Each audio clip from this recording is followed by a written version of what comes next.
Hello and welcome to the PGMOL's Breaking Barriers, an innovative series exploring all things equality, diversity and inclusion in the world of refereeing. Today we have another top session to come, focusing on officiating all football, with all being the most important word there. We'll get onto that in just a few moments, but first let me introduce myself. My name is Mark McAdam and I'm on Sky Sports most of the week, but I came out in 2014 as gay, becoming the first and only openly gay reporter on the channel. So for me, diversity and inclusion is something that's really important and close to my heart, as you could imagine. I was also lucky enough to host the very first Breaking Barriers a few years ago, and I'm delighted to be back today for another really important session. We'll get on to the panelists in just a few moments' time, but first, let's go to the man at the top of the tree. It is, of course, Mike Riley, the Managing Director of the PGMOL, to ask all about what this session means to him, to the organisation, and of course, officiating. Here's what he had to say earlier today. Hi, Mike. Great to see you again, and a special warm welcome to Emma Brown, who is the captain of the England women's deaf football team. It's a great privilege to have both of you with us today. Officiating for all is actually a very broad title, but it's an important one. Tell us, Mike, it's so important and what today's all about. Yeah, today is really an opportunity to show people that refereeing really is for everybody.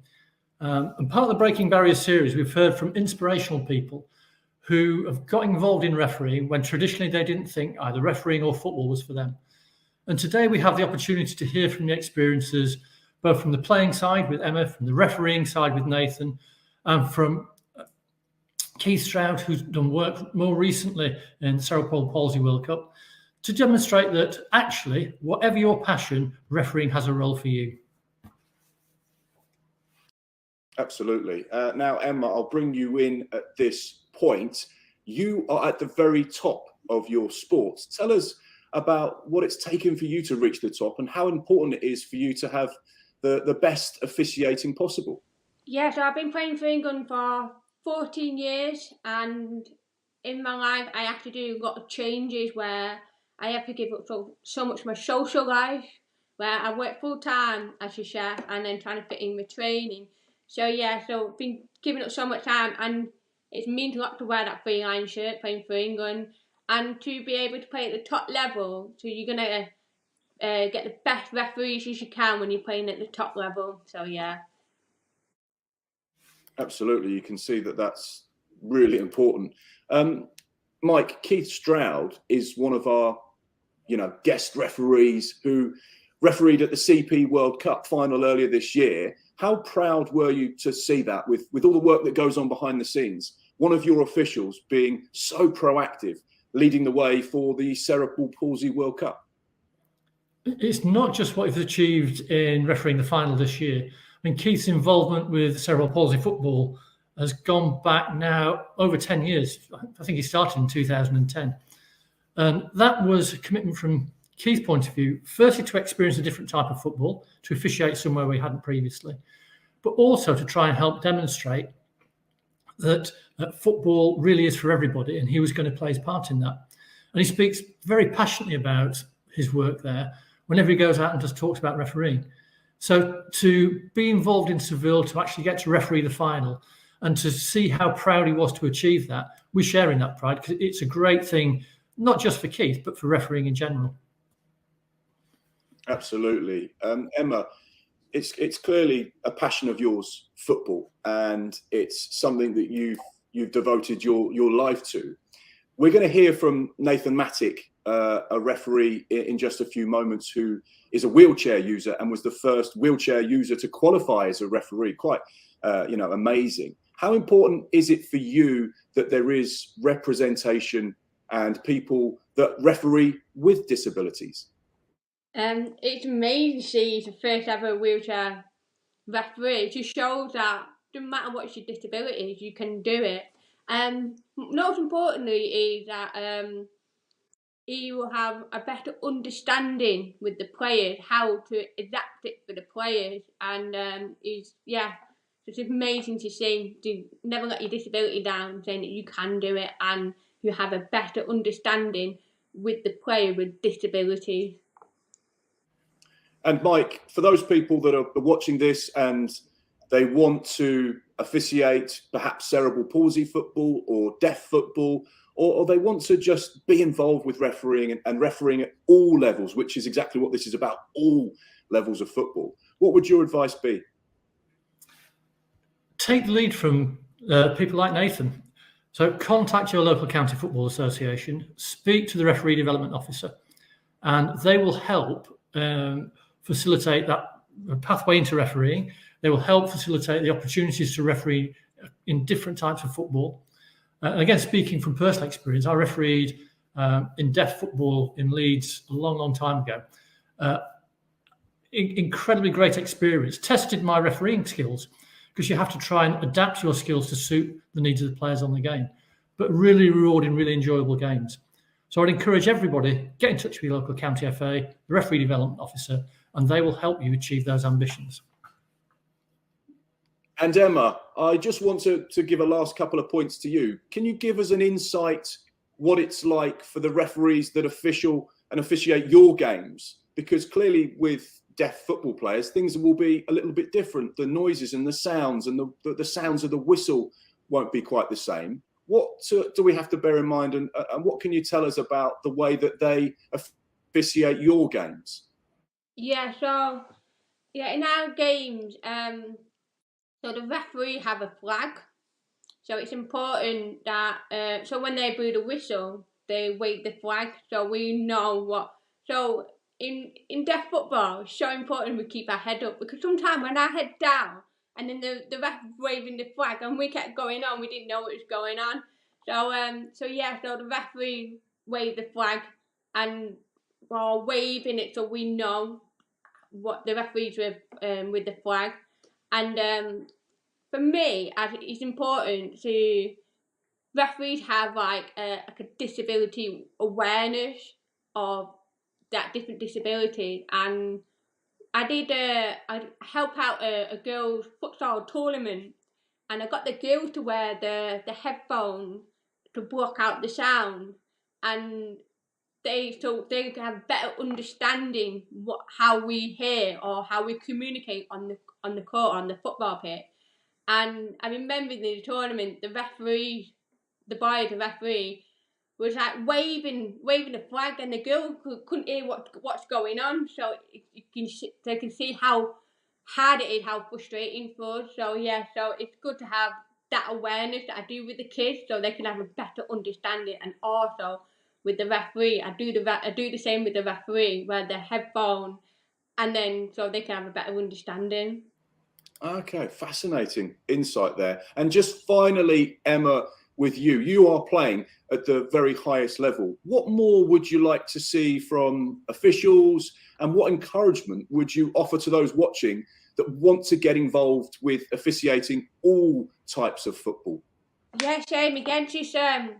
It'd be great to have like a disability awareness training, so everyone can better understanding like how each works. So for myself as a deaf player, like how the referee to understand it. So when I play for my hearing football club, I tell the captain to tell the referee to say I am deaf, and the ref makes sure that they understand that I'm deaf. So it's important to spread out that awareness and have a disability awareness training, so every referee have a better understanding.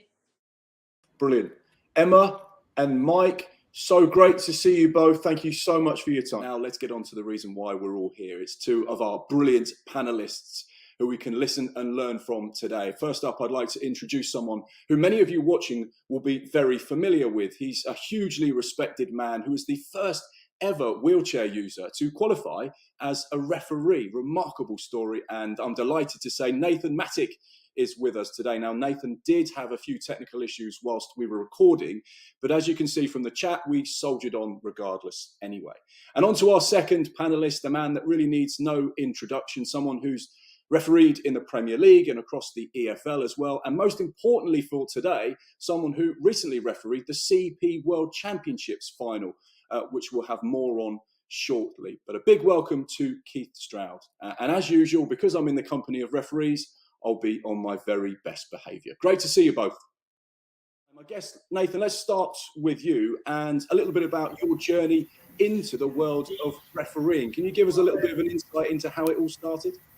Yeah, sure. So I've always been a massive fan of football since I was a young child. And I was basically given a whistle by my school one day when I was said that I wanted to be a referee.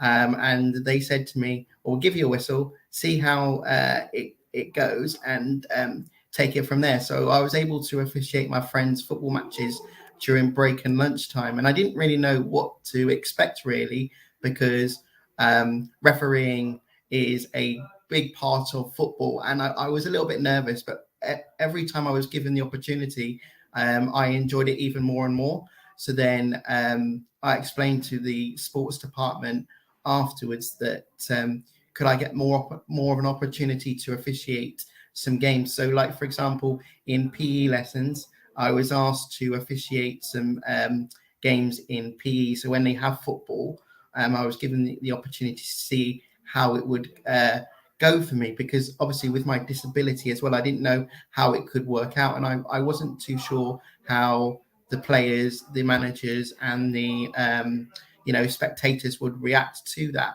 But then the more I got confident into it, I thought this is something that I would like to do in the future. And when I was younger, I used to watch a lot of football matches on the TV with my dad. And I said to him, I'd really love to become a referee, because I saw that, I saw a lot of referees and I saw the role of the match official. So then I thought that's something that I'd like to do in the future. But I was a bit conscious because obviously with my disability, but if I didn't try, you never know. So after that, I asked the sports department to see if I could do a course. Unfortunately, due to a number of reasons at the time, it didn't materialize. So when I left school in 2012, I went to a accessible college called the National Star College in Cheltenham, where I studied sports science sports science level 2 and 3 for 3 years. And then I explained to the sports department there that I wanted to continue refereeing and see if it was possible to become a fully qualified match official. And then I did some emails to the local FA. I didn't get a reply back, unfortunately, but then the sports department got in contact with the referee development officer at the time, and then it all worked out. And the development officer, Steve Tanner, who was a former Premier League referee, came to the college and did the course with me and 2 other students. And I tell you what, that's probably one of the best days of my life, because it was one of my bucket lists to tick off to become a referee. And I cannot thank the support team that I've had and continue to have. So refereeing has opened so many doors for me, and I'm so glad that I've been able to do it. That's incredible to hear. It really is. Just being handed a whistle has changed the direction of your life. Keith, of course, we recognise you from refereeing games in the Premier League and the EFL for a number of years now. But just tell us about how you got involved with officiating in the CP World Championships. Yes, well, first of all, just hello to Nathan. It's great to see him, and he's one of the football family, one of the refereeing family, and it's great to be in here and in this organisation with him. It's fantastic that he's involved in refereeing, and just highlights to everybody that this is a sport for all, and refereeing is for all, which is absolutely fantastic. So great to hear that story, Nathan. Just first of all, around cerebral palsy, and for the people that probably don't know, and it's an injury stroke damage to the brain, which causes a weakness and problems with muscles to varying degrees. And my affiliation with cerebral palsy is that I've got a very good family friend who suffers from cerebral palsy. He can't speak for himself. He spends his time in a wheelchair, and he speaks through a computer. But he's such a fantastic individual. Got a great sense of humour, and he loves football. And unfortunately for him, he's a Portsmouth fan. But I'm sure when he watches this back, he'll give me some grief for that. But that's where my journey really started. And back in 2010, the FA did a recruitment drive for referees and officials for cerebral palsy football in readiness for the London 2012 Paralympic Games. And I put my hand up for that and thought this is something that I'd like to do and put something back into football. And I've never looked back since. So we did some CPD stuff to give us some knowledge around what cerebral palsy was, what to expect when we refereed at this level. And we then went out and refereed some regional competitions for a couple of years before we actually then got selected to, and really proud to be selected to referee and officiate at the Paralympic Games in London in 2012. There was a number of English referees involved and referees from across the globe. So that was the first time that I've been involved as a referee in those sort of levels, and it was absolutely fantastic. And I look back now and it seems like it was so long ago, but in some respects seems like it was yesterday. A really proud moment, especially refereeing the final match at the end, which finished London 2012 as the last medal to be played for. And then from there, the UK and England got the nod to host the 2015 World Championships, which was held at St George's Park, which is obviously a fantastic venue, and we had 16 teams from all over the world that came to that. And again, a lot of English referees got the opportunity to be involved and officiate. And then from there, 2018, the World Championships again. Then COVID hit us, and then last year, obviously this year, 2022, the World Cup. Which was in Sardinia in Italy. So I'm sure we'll talk about that a little bit later. But that's been my journey. And, I still to this day, I'm very humble to go out and referee and officiate at this level. But it just proves that it doesn't matter what barriers there are in front of you, you can go out, compete and participate in what is our great game. Absolutely. And just briefly, you mentioned it there. It's been 12 years since you first got involved with the CP football team. How much has the game developed, and how much have you developed and perhaps learned as an official? Oh, 100%. I mean, you cannot believe the standard of some of these teams and individuals. With the disability, and Nathan will know this, that some people find it hard to walk, but they go out on a football pitch and they run around, and the skills, and they're coached, obviously. Some of them are. Talk about Russia, Ukraine, USA. There's some of these teams and England. They pile a bit of money into this now, and it's really fantastic that they can get this participation and see see people just get better and better and better. And from our point of view, that we're referees, it's a competitive game, and let me tell you, at any level, people want to win, and especially at international level. We're seeing it at the World Cup at the moment in Qatar. But the World Championships or the World Cup in CP football is exactly the same. They go out there, they're representing their countries, they want to win. So we've got to go out, referee it exactly the same in the laws of the game, and treat these players with the respect or athletes, if you like, the respect that they deserve. So I learn something every time I referee, whether it's in the Championship or whether it's in CP football. I treat it exactly the same with the respect that it deserves. And, as I say, it's a really humbling experience and a fantastic for me.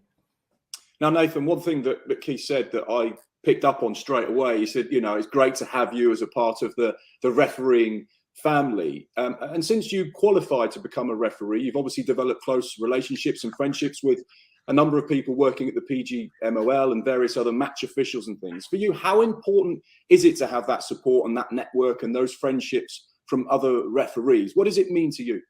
I think for me, it's am I muted? No, I'm not. I think for me, the most important thing is about just like Keith said, football is for everybody. And as I said earlier, for me, it's changed my life for the better.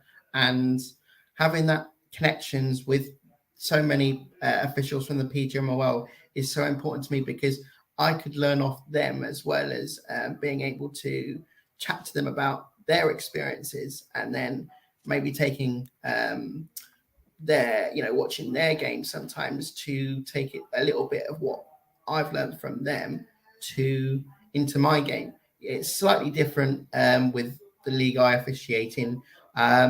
in sense of the laws of the game. But it's still so important for me personally to be able to connect with referees from across the country. And as you say, Mark, I think it's been a privilege, and it always has been, to work with people within the PGMOL. And without their support, I think my refereeing career would have been in a different way. And I just think the PGMOL is such a brilliant organisation, and this sort of Breaking Barriers series, giving people the knowledge about what accessibility football is, I think is so important, because I feel that disability football needs to be spoken more about. And if people hear about it, hopefully more match officials and will get into the game and maybe get the chance to actually officiate disability football. And as Keith said, he's been able to officiate in the cerebral palsy World Championships, and I think that's an amazing thing. And I think for me that's so important that people hear about that, because I have cerebral palsy myself, and I've had it all my life. So for me, my left side is a lot weaker than my right in my body. So I have to rely on an electric wheelchair to help me out and about in the community, but also to referee as well. So and the closer relationships, friendships I've made with the referees has been so vital for me, because then I can have like chats with the colleagues about how, when I referee, about asking for some advice sometimes when I've had a game, or just let them know how my matches have gone. So, and then just seeing what advice they can give me going forward. So like I said, it's so important for me in my personal opinion. You've mentioned there about the support you've had and the PGMOL clearly being a massive pillar in your life and in your refereeing. In what ways have they helped you and supported you and guided you through this process? Yeah, there's been so many different things. So like I've had so many like opportunities like this today to talk to yourselves about refereeing, but also they've given me some opportunities to actually go and speak at different events, but also being able to have different people to connect with, so that I can actually be given further advice going forward in games that I officiate. Now, I don't referee week in, week out like other referees would.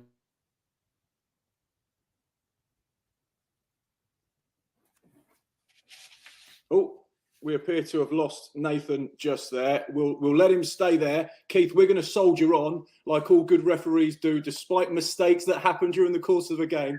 And one thing I wanted to speak to you about is just the details and the way that when you're refereeing across all levels of football, what do you take away from officiating these CP tournaments and those tournaments and fixtures for players with disabilities?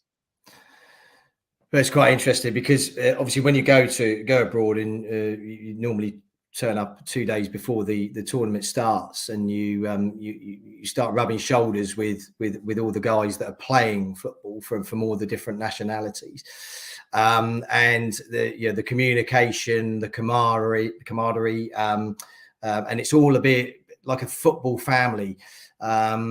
I mean, the International Federation of Cerebral Palsy Football, which is the organisation that oversees all of this, they call themselves a CP football family, and it is really like that. The players get to know you, I get to know the players whilst we're out on the field, and obviously during the 70 minutes that we're playing, then they obviously then it changes a little bit because they want to go and win a game of football and play that to the best of their ability. And likewise, as a match official, we want to go out there and do the best job possible for them and the game. So for me, it's all about having that man management. If I referee on the championship, I go out there and I referee a game of football, and things will happen within that game. But I manage players, I manage the game. It's no different in CP football. You know, you're talking to the players, even if there's sometimes a bit of a barrier in relation to languages, etc. The way you can use your body language and talk to them, it's you know, you get that out and hopefully keep control of the game, which is what it's all about. But there's little things as well. I mean, obviously, a lot of these players with disabilities, they'll shoelace, their bootlace will come undone, and what we will do, the game will stop. The referee will go over us, and myself, whoever's refereeing, will go over, and we'll tie the laces of the boots of the players.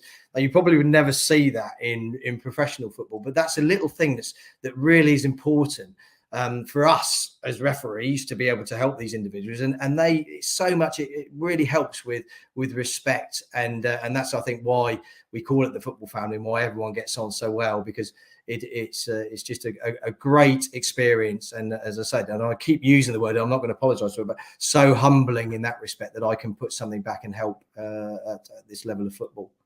Speaking to people at the PGMOL, as I do, one thing that they have said is that when a match official goes into disability football to referee, they never walk away. That affiliation stays and continues, as it has done with yourself. Why is that? Well, I think it's this football family thing for me. I mean, I just love, look, we love what we do. The reason that we referee is because we love the game.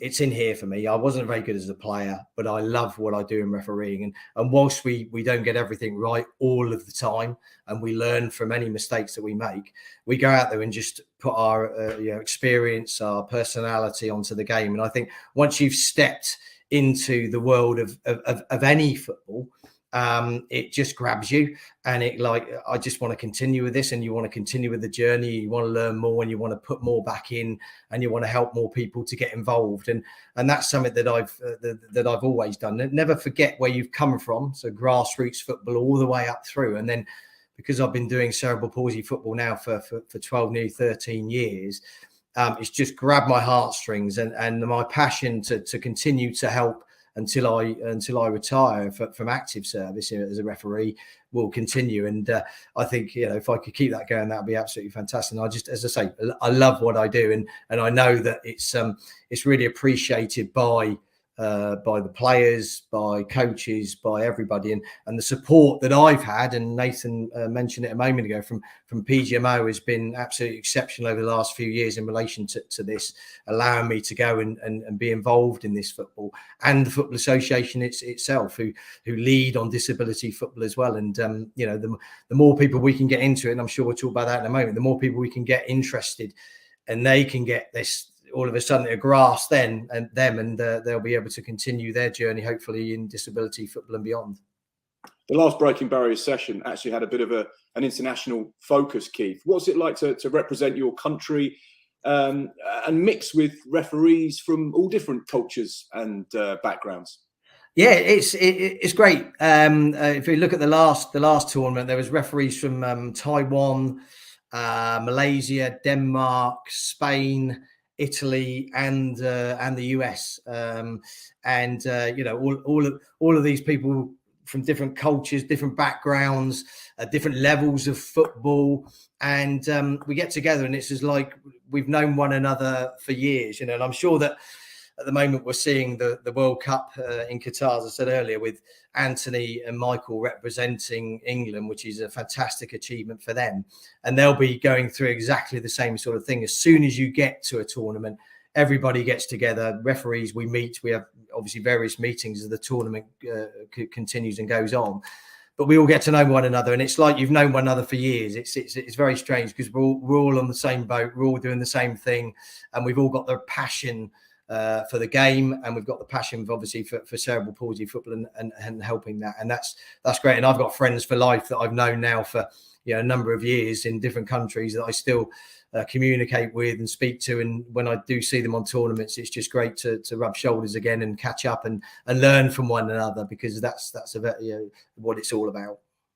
Absolutely. Of course, there are so many opportunities within football and refereeing. What advice, Keith, would you give to those people that are looking at you going, refereed in the Premier League, refereed in the EFL, but you're also doing stuff with disability football? What advice would you give to them about getting into not just football that you see on the TV week in, week out, because there are so many different forms? Well, yeah, look, it doesn't matter what level referee you are. I think that's the first thing. So people start at the age of 14 and they become level 7 referees, and they then work all the way through, hopefully, to take over from me and Michael and Anthony at the very top level one day. That's obviously, everyone should have their goals and aspirations in that. But there are other avenues around, and especially we're talking today within disability football that are there and achievable for anyone.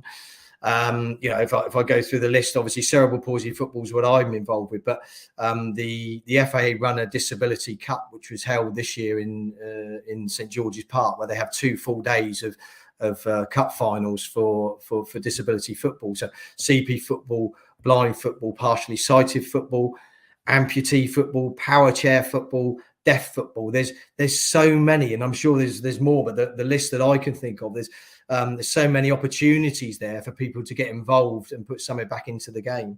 And if they want to do this, and the first port of call would have to be their local county FA, speak to their referee development officer and say, look, I'm really interested in getting involved in disability football in this, in whichever they choose, and hopefully they'll be to point them in the right direction. And if that doesn't work, just contact the FA directly.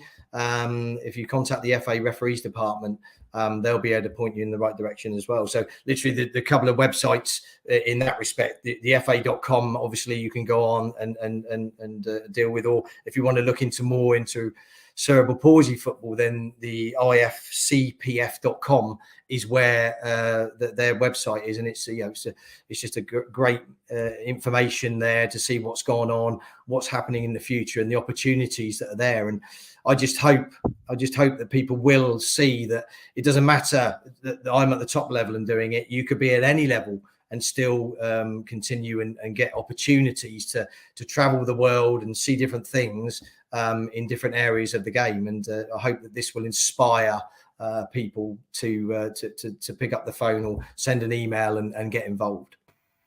I'm sure it will. I'm absolutely sure of that. Nathan, can you tell us a little bit about some of the leagues that you officiate in and how that came about? Sure. Sorry about the issue just then. So I referee in the Ability Council League in my local area. So when I qualified back in 2013, I spoke to the disability officer about how what sort of opportunities there were around in my local area, and then they expressed their about the Ability Council League, which is basically I don't know if Keith's officiated in that league in his local area, but it's where there are players that are given the opportunity to play the game who have different sort of disabilities, because like I said earlier, this game is for everybody. And so what normally happens on the day is where it's on a 3G pitch. So when it's compared to like on a grass pitch, it wouldn't be very easy to drive around in that. So that's when I was given the opportunity to see what it'd be like actually first by seeing a match official officiating in that tournament. So I saw like that, and then I said, could I not go and officiate and see what it'd be like for me? And then my very first tournament, I believe, was later that year in 2014, where there were 3 matches going on at the same time, but I was on the development league. So I remember my very first game quite clearly. Now, I had a mentor that day, so I wasn't on my own. So he was watching the game on the sidelines. And I remember very, very well that I was extremely nervous because I didn't know how the players, the coaches, and the spectators would take me officiating the game, because I was in a wheelchair. But I had no issues whatsoever, because they let me officiate the game, and I was welcomed with open arms, really, which gave me a bit more gave me a bit of a relief. But also I'm very grateful for that, because they were giving me the opportunity to be part of the game that I absolutely love. So I referee normally in Gloucestershire, and then they have the league sometimes in a different area. So because it's a Sunday and I don't drive, I have to rely on public transport. So I normally stick to refereeing in my local area, but I absolutely love refereeing in the league because it just it gives so many people an opportunity to be part of the game, and also it gives me the chance to referee, but also it gives other people an opportunity to be that, you know, part of the game that they love as well. And I'm supposed to be refereeing this coming Sunday, but unfortunately, due to various different reasons, I've decided it's not the right time for me to referee. So hopefully, I will referee again later in 2023. So yeah, without doubt, Mark, it's been the best decision of my lifetime to become a referee because there's been so many opportunities, and I won't retire anytime soon. That's for sure. Good. No, we need you. We need you to carry on refereeing, and you're a shining light to so many people, which is incredible. I guess based on what you've said there, the fact you can't referee this weekend, it upsets you. That shows you how much joy and passion, love, and how much you get from being a referee.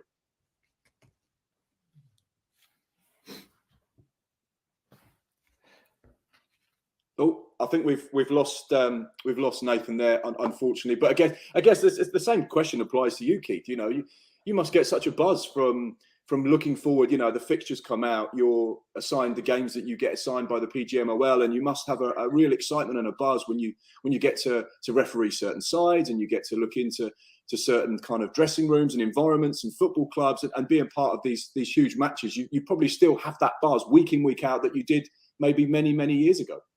Oh, without doubt. And I just want to say something on Nathan, because literally, you know, I'm here, I've been doing it for many years, but just listening to him just inspires me. And if it doesn't inspire other people to get involved, then nothing ever will in that respect. The commitment, the drive, the enthusiasm, the passion. And I mean, he used the word, I love refereeing. And I think that's something that I can understand 100%, because that's literally exactly the same as me. I just love what I do. And yeah, every single day, from the day I started to today, when the email used to be post, of course, years ago, but when the email arrives now, you're ruining the illusion of being young. Yeah, well, indeed. Yeah, indeed. Sorry about that. Yeah, so when the email arrives, and you know, you get an appointment, and it doesn't matter at what level it is, it gives you that buzz. I mean, you know, I can walk out in front of 5, 10, 15, 30,000 people, and you know, and I still have that bit of a, yeah, right, I've got to get up for this. I've got to be ready. I've got to be on my game and give 100%. But it doesn't matter, because I know a referee that will referee at grassroots level, and Nathan will resonate with this, I'm sure, that that you walk out and he comes out in his chair to referee a game, and he'll have the nerves and he'll be ready and up for it. And it just gives you that buzz to be able to be involved. And it's not about I'm in charge of this game. It's about I'm being part of this game. And I think for me to finish it all off, we talk about football for all within this country, and I think that's really really relevant. But for me, in this sense, it's around refereeing for all, and I think that's really crucial message for Nathan, myself, and everybody involved in the refereeing family to get out there. Nathan, the mentor support, how important was that, to have someone to lean on and learn from and be guided by? I think it's very important, because, you know, when you first become a referee or qualify as a referee, it's so important to have someone there that's been in the game for a while, to learn from them. So and see what they can give you advice, because then you can take that, you know, take their advice into the game, and then it's helped. For me, personally, it's helped speaking to some colleagues from the PGMOL, and helped me to become a bit more confident and be able to explain to them how important it is for so many people to be involved in the game. But mentoring is, I think, not just in football, but in general life, I think is so important for people. Absolutely. Final question. We're running out of time for both of you now. In 10 years' time, Nathan, what do you hope officiating feels and looks like across all football? Good question. First of all, I will say it's coming up to my 10th year anniversary to become since becoming a referee. So in March 2023 will be my 10th year anniversary. But to answer your question, I think I'd love more people to be officiating in the disability game, because I think that would be so important so that people with disabilities can be part of the game as well. But then I would like to see more people come into the game who are, who want to become a referee, regardless whether they have a disability or not. Because I think disability and disability football is something that everyone should be able to take part in. And in 10 years' time, I'd love to see maybe a person with a disability officiate in the Premier League again, or in higher levels in the game. I know full well I'm not going to be able to referee at Old Trafford or Stamford Bridge or the Emirates in the Premier League, but it would be great to see some more people with disabilities being able to be able to referee in the top levels of football. Never say never. Never say never. And keep the same question to you. In 10 years' time, what do you hope and feel officiating will look like across all football? Nathan's summed it up really well, to be honest. I think, the way that refereeing is moving forward in all parts of the game, I think is great. It's getting the full support from the Football Association, from PGMO. It's been highlighted in UEFA and FIFA, and I think if we can continue on that with continued mentoring, coaching, etc., for our younger referees, whether they're starting out their journey or they're already into that journey, if we can offer that support to people like Nathan, etc., to get them to a level that they want to get to at the end of the day. And as you say never. You never know what's around the corner. And if you've got the ability, you've got the aptitude, you've got the commitment, you've got the desire and the love for the game. We've got now such great support around refereeing. And I think if we continue with that support all the way through, it can only be of the betterment for A, the game, and B, definitely refereeing in this country and across the globe. And if we can see people with disabilities getting as high as they can, I mean, that will be just absolutely fantastic, and the icing on the cake in that respect. So, as I say, refereeing for all, let's do it. Absolutely. And Nathan, final question to both of you now. How proud are you, potentially when you look back on this journey you've been on and what you've achieved in 10 years' time, when you look back at the things you've done, how nice will it be for you to feel that you've been a huge part of the wave of change and, progression within football, and to know you played your part in that? Sorry, Mark, could you repeat the question again? Yes, no problem at all. Nathan, how pleased are you to look at what you've achieved so far, but in 10 years' time, when you look back on what you've done and what you've been a part of and the processes you've been through, and the fact that you've been a significant wave in helping to change and educate and move football into a better direction, how proud will you be when you look back and think of those moments? Well, first of all, I'd say I never thought I would become a qualified referee, because I always thought my disability would stop me from doing that. But that's definitely not the case. And I think I'll be extremely proud when my 10-year anniversary of being a referee comes, because I think there's been so many proud moments. I can't list them right now, but I think the most proudest moment for me in my career so far has to be the very first game that I actually officiated when I qualified, because I knew then that there was a step forward for people with disabilities, that they can can become, sorry, I will start that again, that they can actually be part of the game. And then I realized that I ticked off a dream that I've always wanted to do. And I feel personally that there could be so many, like football opens so many doors for so many people. And I just think hopefully in the future that I'll be able to show people that football is for everybody. And like Keith is doing the same thing because he's refereed in the with cerebral palsy World Cup. And I wish that disability football is shown on like TV more often, because then if that is shown on the telly, then it might inspire people who may want to become a footballer or official or a coach or something to actually get into the game. So I think definitely in the next few years, hopefully that will be I would hope to see that happen.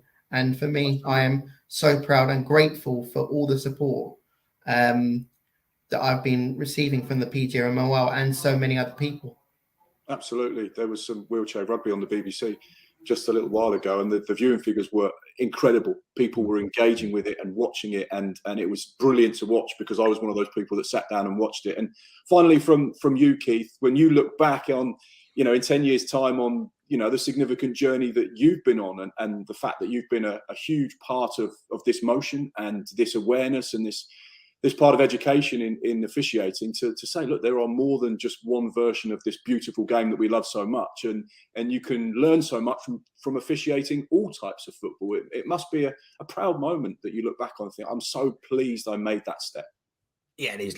As I say, I'm very humbled with all of this. I'm very proud, but this isn't about me. This is about the future and what hopefully we can see progress in relation to anyone that wants to be involved in, whether they play, whether they officiate. And let's hope they do. We get people taking up the whistle at all levels of the game. And I mean, we're highlighting today disability football, and it's absolutely fantastic that the players can play and we get referees, but we need more. We need more referees. So in 10 years' time, if we've got another 50, 100, whatever referees refereeing disability football, it can only be for the betterment of the game. And it will highlight it more. And I'm with Nathan. If we can get some more TV coverage in relation to that, which is what they did at the Disability Cup finals earlier this year, then it would be great. But yeah, hopefully my legacy will be that I helped within CP football and highlighting the rest of disability football across the board, and we can get more referees involved and support them in the way that they need support, and keep this great game rolling and rolling for many, many years to come. Well, there's no question about both of your legacies within the game, and like all good things, unfortunately, they have to come to an end now, which is a real shame. This has been an absolutely brilliant session. I feel everyone watching at home will certainly take away so much. I know that I definitely have, from both Keith and Nathan. So a big thank you to them for giving up their time, telling us their stories and a little bit about their journey, and of course, sharing some of that wisdom with us here on Breaking Barriers. This is all about education. It's about engaging with different topics and creating a safe space where people can explore properly these issues with experts. It's about sending a clear message to all those watching that football and refereeing really is for everyone. I'd like to think we've certainly delivered on that in this session today. It's been a huge pleasure for me to host it once again. A big thank you to everyone watching at home, and remember to look out for more episodes of Breaking Barriers from the PGMOL in the future. Thank you for watching.